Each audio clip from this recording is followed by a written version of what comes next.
Well, greetings everyone, and welcome to a very special online event today. It's called Sacred Dance and Poetry to Embody the Feminine Path of Creation. Original translations of Rumi on the energetics of love. My name is Stephen Dine. I'm the founder and president of the Shift Network, and we are going to be blessed today because we're going to get to dive deep into the ecstatic poetry of one of history's most beloved mystics and the embodiment of that poetry. And how do we translate ecstatic devotional currents into a way of being that blesses, that heals, that liberates the world? And we're going to get to do this with a really incredible pioneer and teacher in this arena. Her name is Banafsheh Sayyad. She's a sacred dancer, choreographer, and founder of Dance of Oneness. She's taught quite a number of programs for Shift and always just brings the depth and beauty and magic of Sufi and really world mystical traditions alive. So Banafsheh, thank you so much for joining us today. Thank you, Stephen. It's wonderful to be with you. Beautiful. Well, we're going to dive in, and I know we're going to have some ecstatic experiences together. And I also want to let everyone know right up front that we are going to have a brand new program with Banafsheh. We're really blessed. She's going to teach sacred dance and Rumi's original translations as her next program for Shift. So we'll share a little bit at the end of the hour about how you can go further. So, Banafsheh, let's begin our time together with a little bit about your relationship with sacred dance and poetry. I mean, it's really kind of obvious for those of us who know you that you are an embodiment of poetry in the way you move and speak. But let's talk a little bit about these lineages and how they work together, sacred dance and poetry. Happy to. Well, I am from Iran and connecting today with you from where I live in Topanga, California, the native lands of the Tongva people whom I salute. And as you mentioned, I am a sacred dancer, choreographer, spiritual embodiment teacher, and founder of Dance of Oneness, which is a divine feminine lineage for healing, embodiment, and transformation. I'm also an acupuncturist and an herbalist with an MFA in dance and a master's in Chinese medicine. When I was a little girl in Iran, I would dance and turn in my room and feel an ecstatic wave of euphoria and bliss just wash over me. I didn't know back then that I was actually entering the ecstatic current that has moved great Sufi mystics for centuries. In that turning, I had my first taste of what it means to channel the divine and bring together body and soul in a union through sacred motion. Years later, when I was forced to leave my homeland after the Islamic takeover of my country, I carried both the beauty and the pain. The beauty of an ancient culture rooted in spirit, poetry, and art, and the pain of oppression, of displacement, and of loss. So my path has been one of bringing these threads together, weaving them together through movement, reclaiming the body as sacred ground, and the heart as the um, portal to the infinite wisdom of love, and to flow with life's own rhythms. Uh, Basically, at the center of this path has been the transmissions of the divine feminine, the current of compassion, of unconditional love, and fierce grace. She has been my most intimate guide, leading me into embodying her loving wisdom and letting her dance through me and through others, and sharing her presence as a living transmission in the world. So all this has been the call from which Dance of Oneness was born as a holistic modality that brings together three streams of dance and movement technique, wisdom teachings, and healing. You know, the first stream of dance and movement technique ground us in the body and awaken presence, vitality, and freedom. And the wisdom teaching stream connect us to the great spiritual lineages and mystical teachers, especially Rumi, whose words are a living transmission of divine love. the healing stream drawn from Chinese medicine and energy practices and somatic awareness basically restore balance and vitality to the body, to the heart, mind, and soul, bringing coherence between all of them.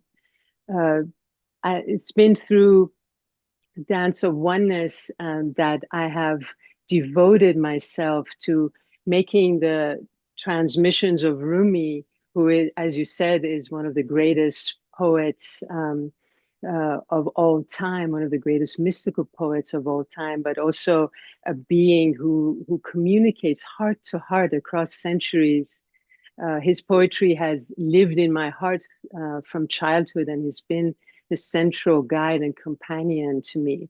So my path has been through Dance of Oneness to bring his transmissions and the transmissions of the divine feminine into something more palpable, where people don't just read Rumi or contemplate the divine feminine, but experience them inside their bodies, inside their being, breathe and move with these transmissions and allow them to transform them from the inside.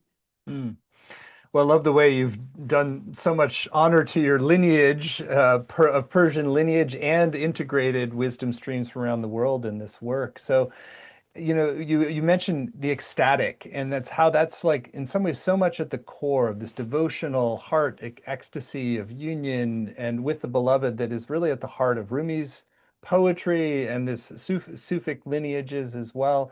Maybe share a little bit about like how this sort of sacred dance can become like an expression of devotion rather than like a performance that is really just like a way of surrendering into that ecstatic current that is gives beauty and blessing to life.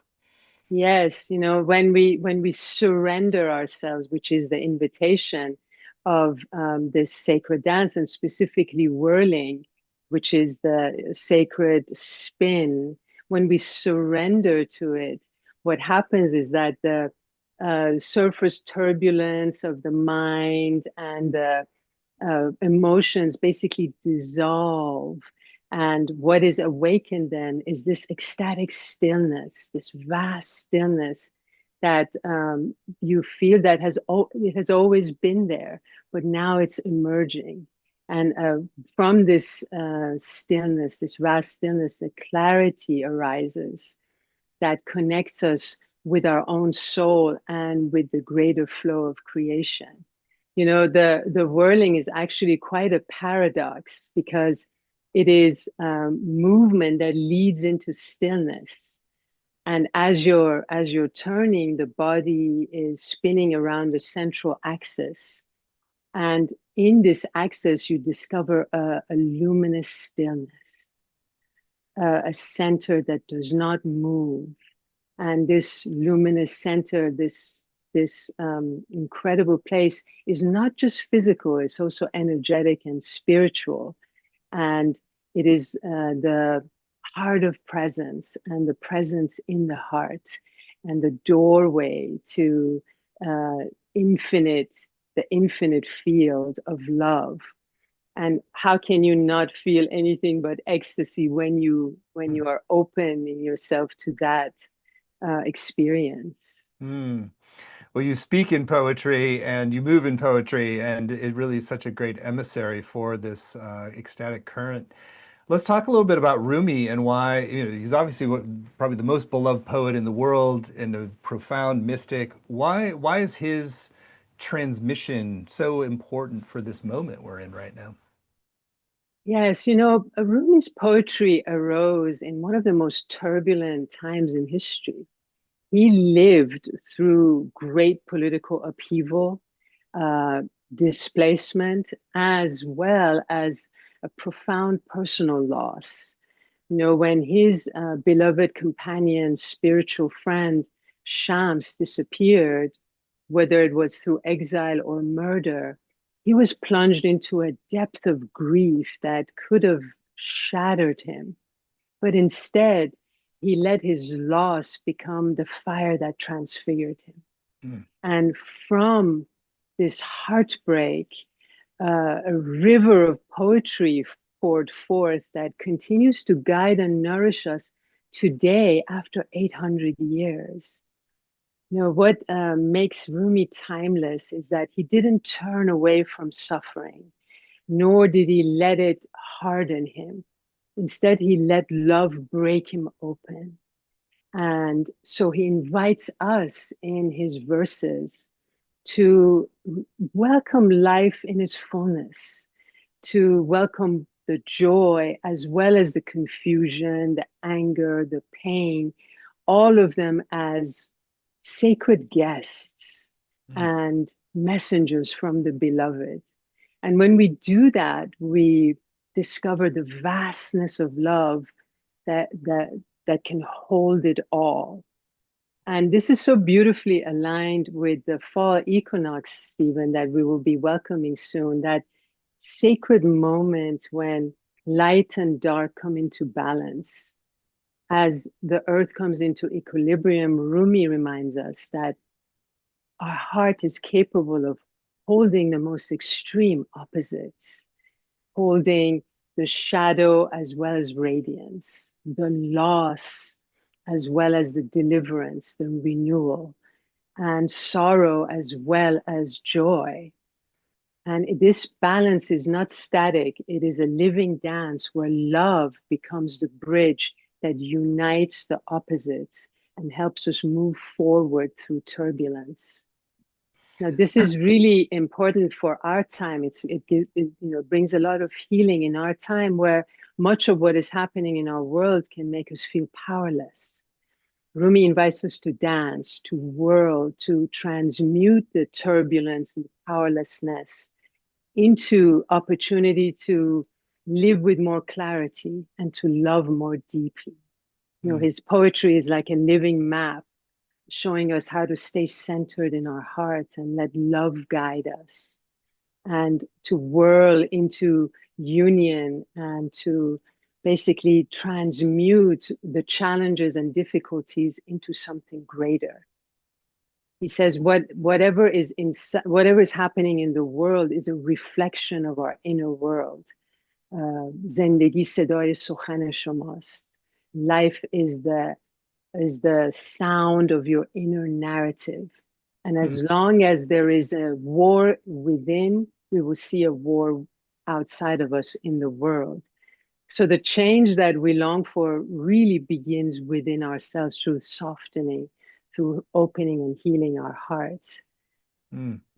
This is like practical medicine, really, showing us that love is not just sentimental, but it is a powerful current of creativity, of transformation and resilience. And when we embody love, we not only navigate turbulence, but we become emissaries or messengers of peace and beauty and love in the world.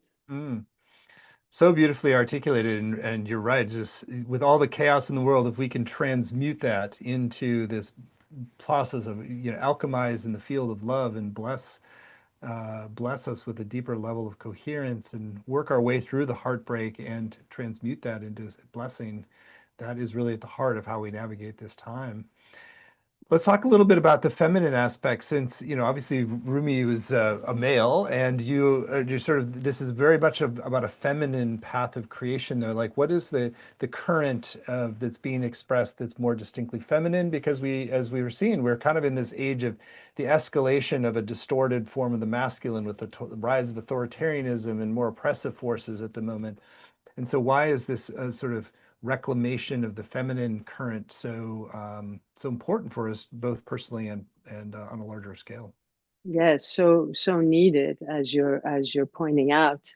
The feminine path of creation is rooted not in force or control, but in love, in receptivity, and in trust. It begins with softening and opening to receive the wisdom of the body, the guidance of the heart, and the flow of life itself. And when we open ourselves in this way, we learn to create not by pushing against life, not by trying to control, but by allowing ourselves to sync with the flow, to go with the flow. You know, especially in times of challenge, what this path brings us is the grace to surrender what we cannot control, but to courageously stand firm in love and the inspired possibility of envisioning and embodying new ways of being. Love becomes our compass. The receptivity becomes our strength, and trust becomes our foundation. And when these come together, it allows for us to withstand, to meet the challenges without having them overwhelm us or shatter us, but finding a way to transform obstacles into doorways for renewal. In this path of feminine embodiment, when you walk this path, creation is a form of healing, healing ourselves, healing our communities, and healing the world. So beautifully shared. Well, you speak so eloquently, and I know we're going to focus a lot on sacred dance. So I encourage you to let's take us into the experiential portion where you're going to really lead us in movement and direct translations of Rumi's work to really sort of take this in on a more cellular level. I would love to. I'm going to ask everyone to stay where you are, stay seated to begin with, but become aware of the living earth through the soles of your feet, and cross your hands on your heart. And let us dedicate our practice to making space for love to really live in us and through us. I invite you to come in touch with your breath, with each inhale, welcoming life, and with each exhale, to release and relax. In this practice, I'm going to invite you to embody Rumi's words as prayer. And as we explore two different selections, to find yourself, feel yourself embodying the healing balm of love and the manifesting power of love, as well as letting the energy of water move in you and through you, calming you, renewing you, and also pouring this water energetically into the world to soothe some of the fires in our burning world. So first, just listen and watch and receive as I recite the poetry in Persian and dance this poetry as well. This now, and sense your feet rooted lovingly in the earth. I'm going to ask you to open your arms, extend your arms with your whole body. Beautiful. Take a deep breath in as you open. Exhale, bringing arms down.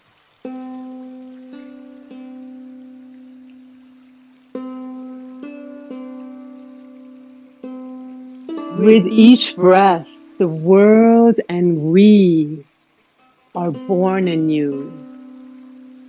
With each breath, the world and we are born anew. So allow yourself to renew with each breath, and each time you open your eyes. Beautiful. Can we do this one more time?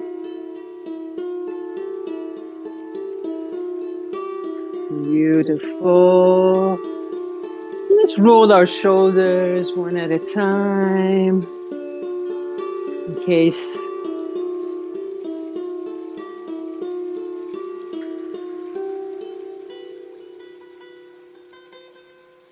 Wonderful. And now let's sway side to side ever so gently.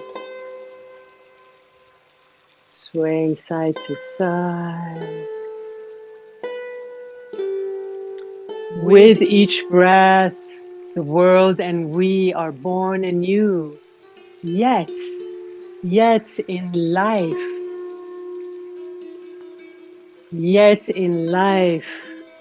we're unaware of this renewal. So as you sway, let yourself feel like you're adrift, an unseen current, adrift on an unseen current between forgetting and the invitation to awaken. And now lift one heel at a time and let your swaying from side to side be more pronounced. Moving your arms, your hands.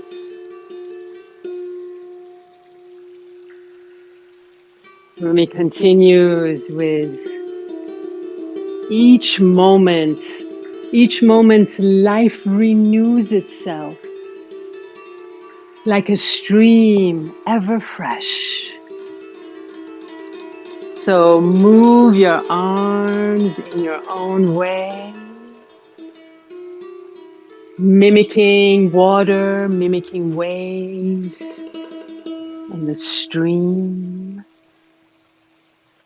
And as you're moving, staying in the flow energy, let your movements be new. Let each movement be new, not repeating the same. Moving in your own way.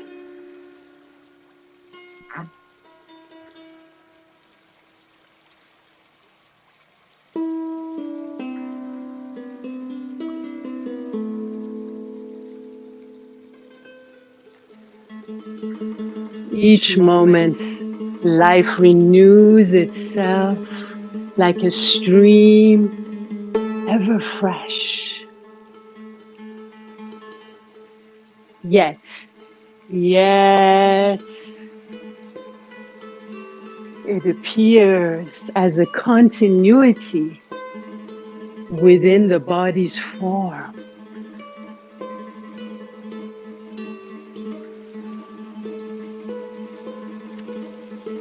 Each moment, life renews itself like a stream ever fresh. Yet, it appears as continuity within the body's form. Can you dance this paradox of ceaseless renewal within the sameness of your body's rhythms? This continuous renewal massed as one flow, single flow.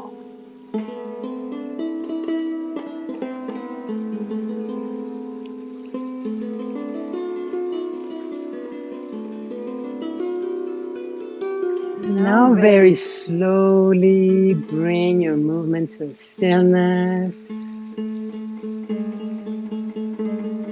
Bring one hand to your belly and the other to your heart.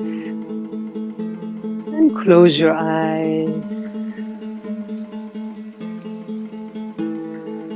Come in touch with your breath. With each inhale, being born anew. Each exhale, letting go.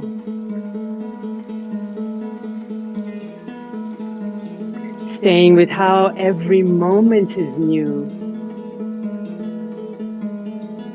Holding the paradox of constant renewal within a steady form.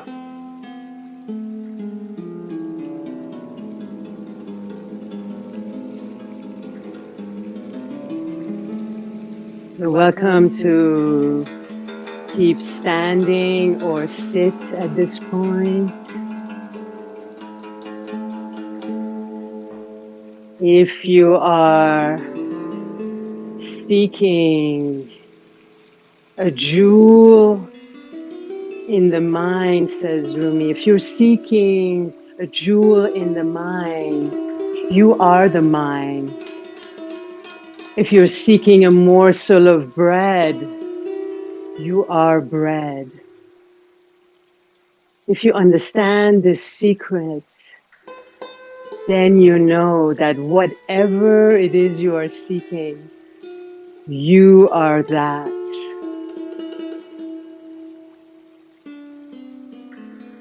Whatever you are seeking, you are that.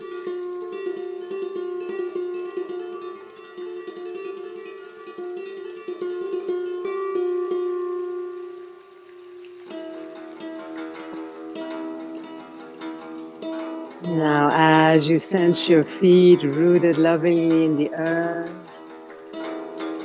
take a deep breath in. With your exhalation, open your eyes. Thank you so much. Let's bow to one another.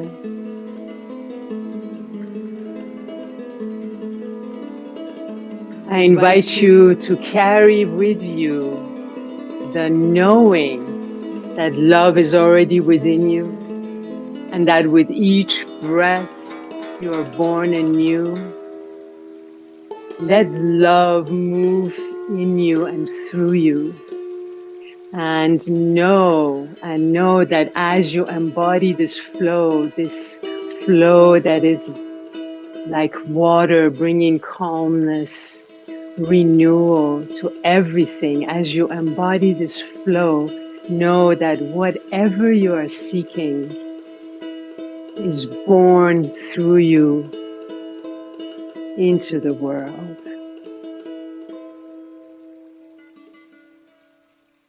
Well, Banafsheh, that was an incredible, embodiment of those ecstatic words of devotion, and I just love watching you move, being with you as you move. It really is a chance for us to live this ecstatic current of devotional energy in our bodies. What a beautiful blessing. I want to ask you about this sort of the connecting with Rumi's words in the original Persian, and what kind of qualities get evoked by doing that that might be lost if we're just going with the English translations. Well, I think that the Persian is so musical. And also, what is important is that when Rumi, the poetry that we love from Rumi so much, poured from him, flowered through him as he was whirling to music.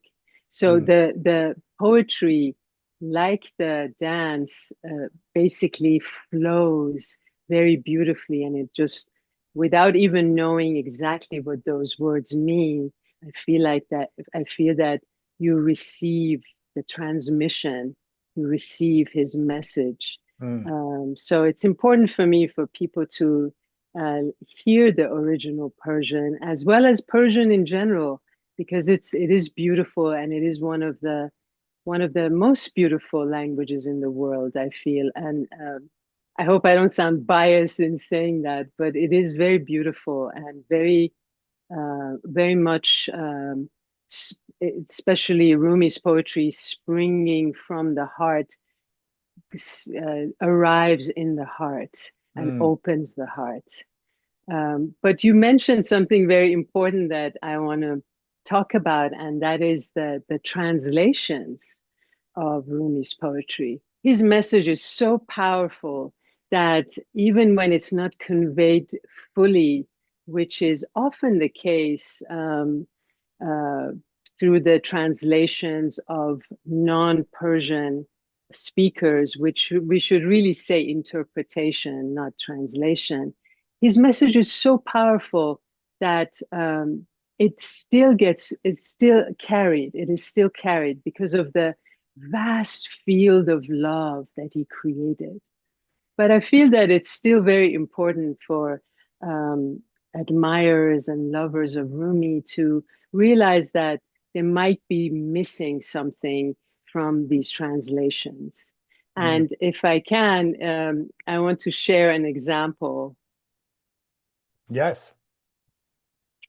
So take, for example, the poem Coleman Barks named as The Guest House, beloved by many admirers of Rumi. And Mm. I actually really like this poem too.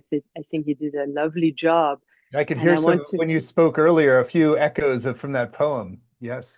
yes, exactly. So I'm going to recite just a few lines of it. He says, "This being human is a guest house. Every morning, a new arrival, a joy, a depression, a meanness. Some momentary awareness comes as an unexpected visitor. Welcome and entertain them all. Even if they're a crowd of sorrows who violently sweep your house empty of its furniture, still treat each guest honorably. He may be clearing you out for some new delight." As lovely as that is, what his interpretation leaves out is Rumi's tracing of the journey of what he calls a sad thought that in his words, may rob you of joy, but also serve your joy. By sweeping your house clean of what no longer serves, he says, grief clears the way for joy to rise again from the source of happiness. It shakes the yellow leaves from the branches of the heart so green leaves can grow in their place. It uproots the old worn out cheer so new passion may sashay in from the beyond. It weeds out old rotten roots so new roots yet unseen can appear. Whatever grief removes, it is in the service of creating space for something greater to arise. And this key line, this is true for those who are certain of it, for grief is the servant of those who live in absolute trust. If clouds and lightning never drew a frown across the sky, the vine would burn from too many smiles from the sun. This is why translation is closer to the original Persian, Wow, so that was quite beneficial. different. That was quite different and really multi-leveled. So that was your own translation? Yes, and I'm just sharing part of the poem with you, but you can see that so much was left out in Coleman's interpretation, which is very beautiful and poetic, but still, we want to hear all of it, right? We want to receive the full transmission.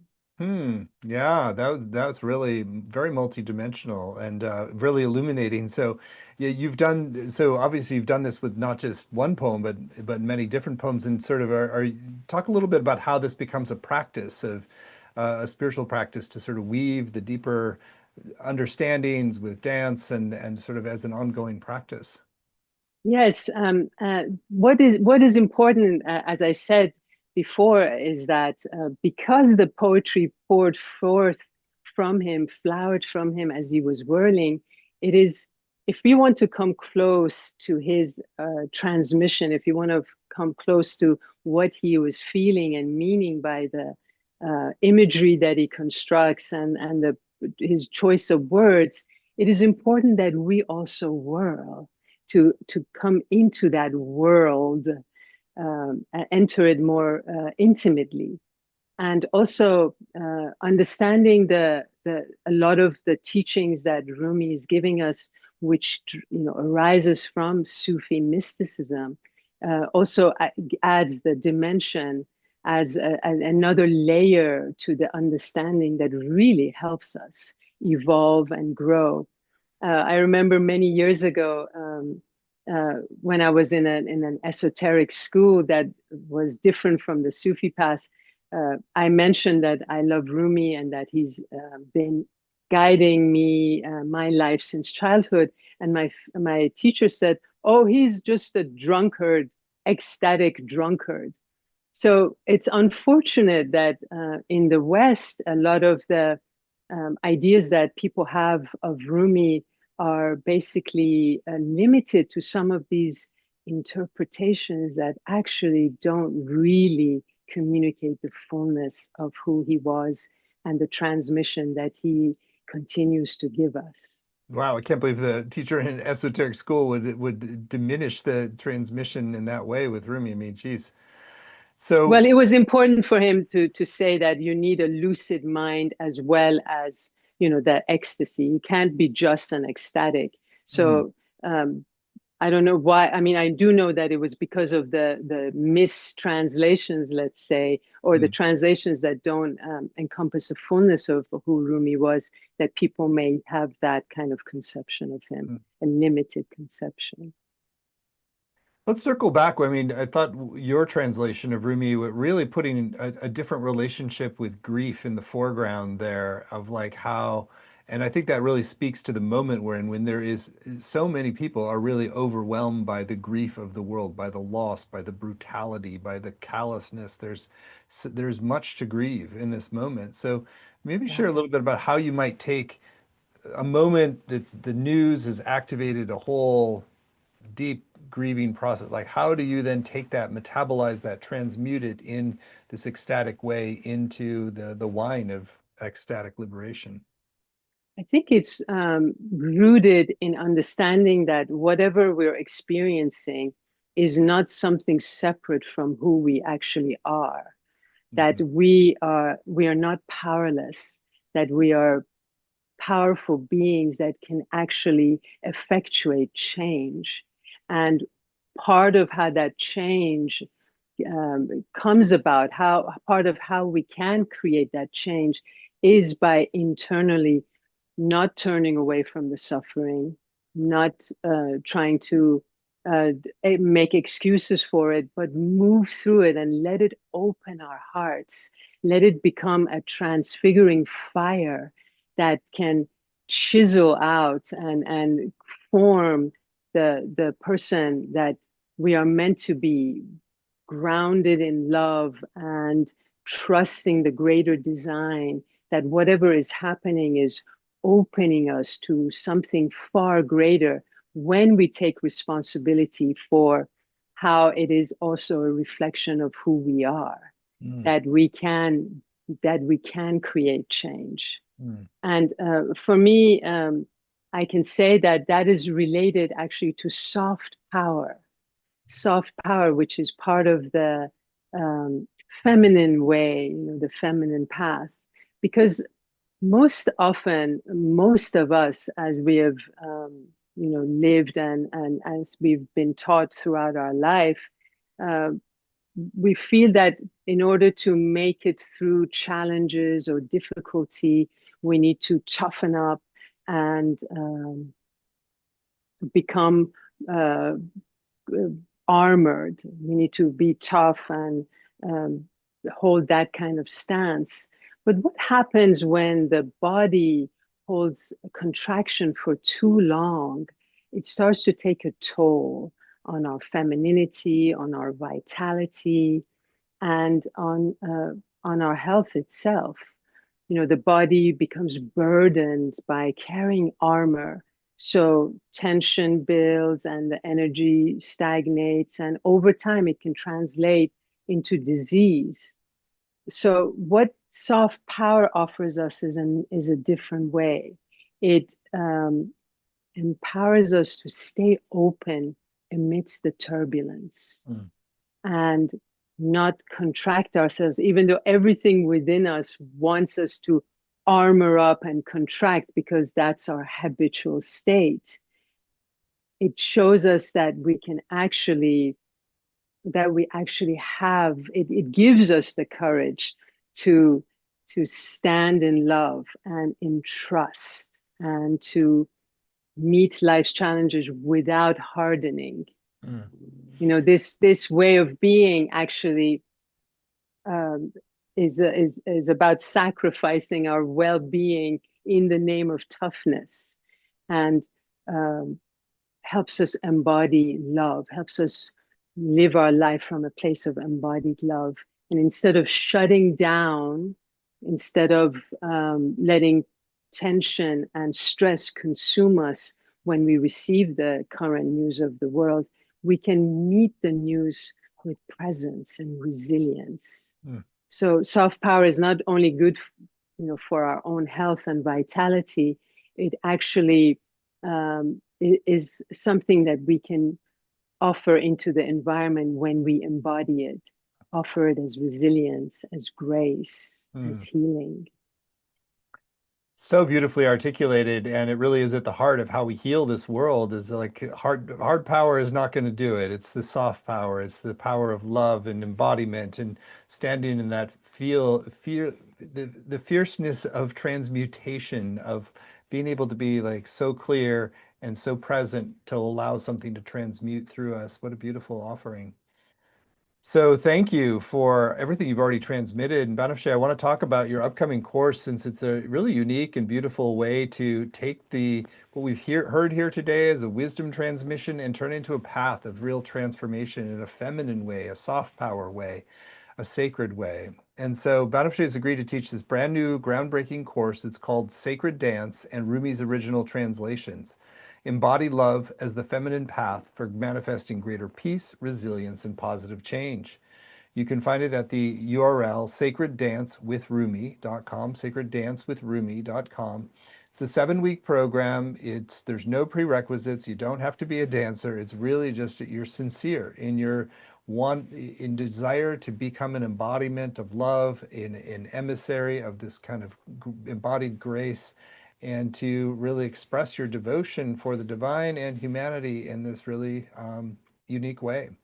So, Banafsheh, I'd love for you to share some of your intentions for what people will come away with this from this course, and then we'll go through the modules and give a tour of what's coming.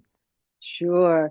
Well, in this course, people will learn how to let love be their organizing principle of their life. As you mentioned, through sacred dance like Sufi whirling, Persian dance, and other sacred practices, and weaving in Rumi's original translations, we awaken a feminine embodiment, a way of feminine embodiment that shows that creation is not about control and force, but it is about aligning to something greater. It's about receptivity and trust.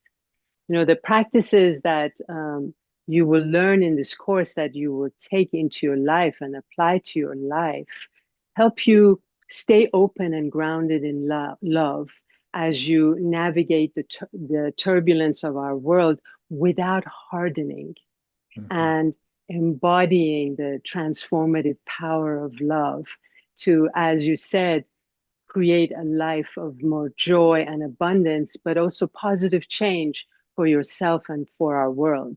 Mm. And the good news is that this is going to be incredibly fun because above all, dance is the joy of letting life move through you. I love that definition of dance. So, Module 1, plant your soul aligned vision in the feminine flow of creation. Clarifying a vision rooted in love and service and planting it as a living seed in the body and in the feminine flow of creation. Through dance and becoming aware of the 5 elements in Rumi's poetry, you'll align with devotion as the ground of manifestation. Mm. Module 2, ignite your vision with passion through the alchemy of shaking, ecstatic bliss, and the divine spark of holy yearning. So, in this one, just like you said, we will be awakening the divine yearning, and guided by Rumi, you'll receive stagnation and embody longing as the divine spark that propels creation. Module 3, awaken your womb dantian and the energy in your hands through the rose perfume of Rumi's teachings and align your body with your vision.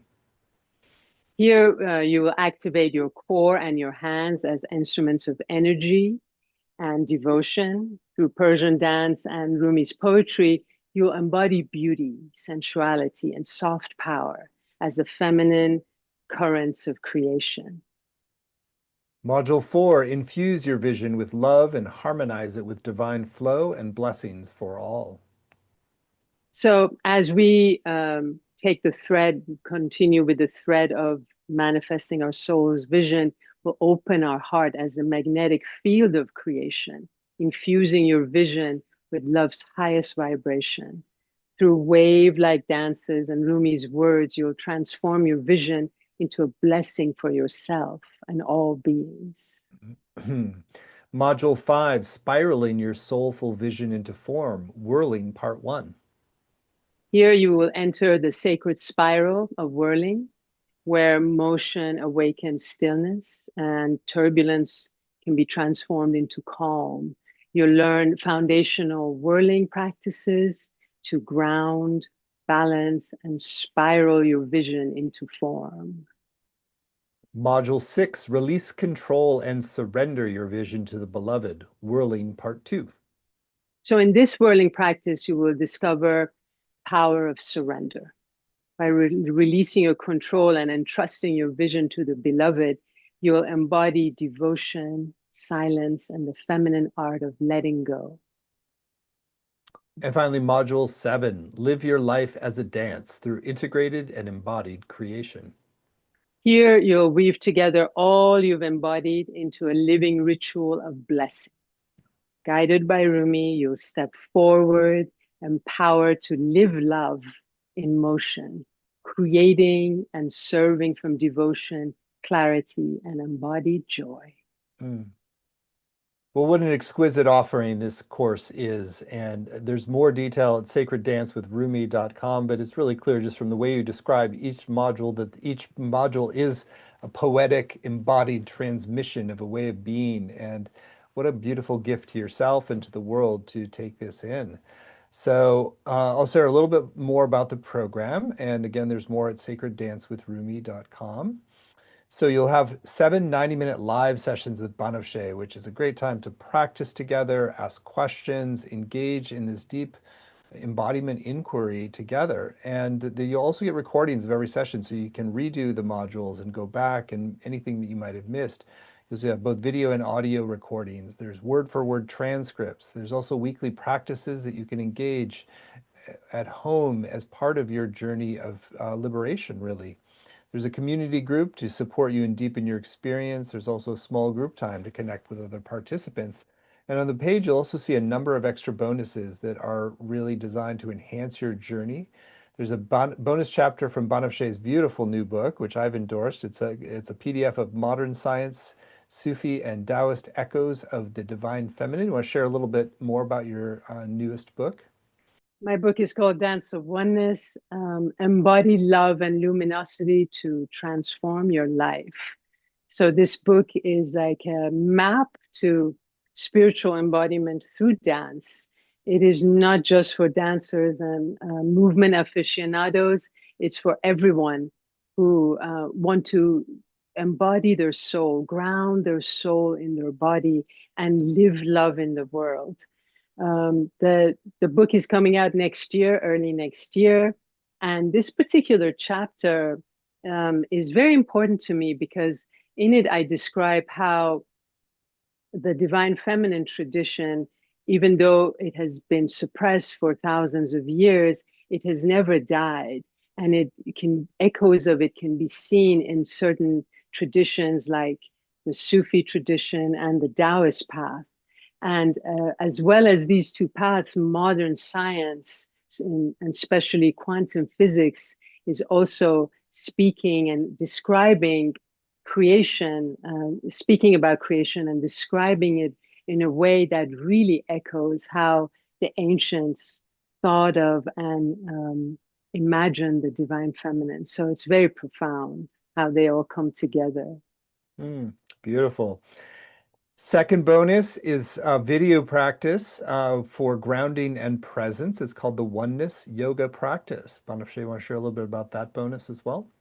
Yes, so this is about an hour-long practice that is, it incorporates some yoga postures and a lot of the stretching that is really very important to do after each of the modules that we will be exploring together in this course.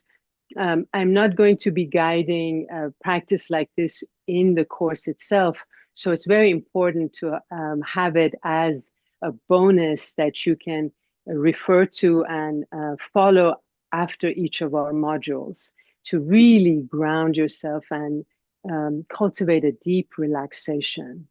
Hmm. What a beautiful extra bonus that is. And then there's one final bonus that is our special bonus folks get if you sign up by midnight tonight Pacific time. This is a video of a sacred dance practice with Banafsheh called the Inner Sacred Marriage of Yin and Yang. And you want to share more about that special bonus folks get when they sign up today, Banafsheh? Yes, so this is a dance practice incorporating a lot of teaching as well, spoken teaching that is about uniting the two flames, the feminine and masculine flames inside ourselves through dance and movement, to really come in touch with how this is an embodied reality, not just something that you think about, but to actually embody this union coming together, bringing the yin yang sides of your body together Hmm. into oneness.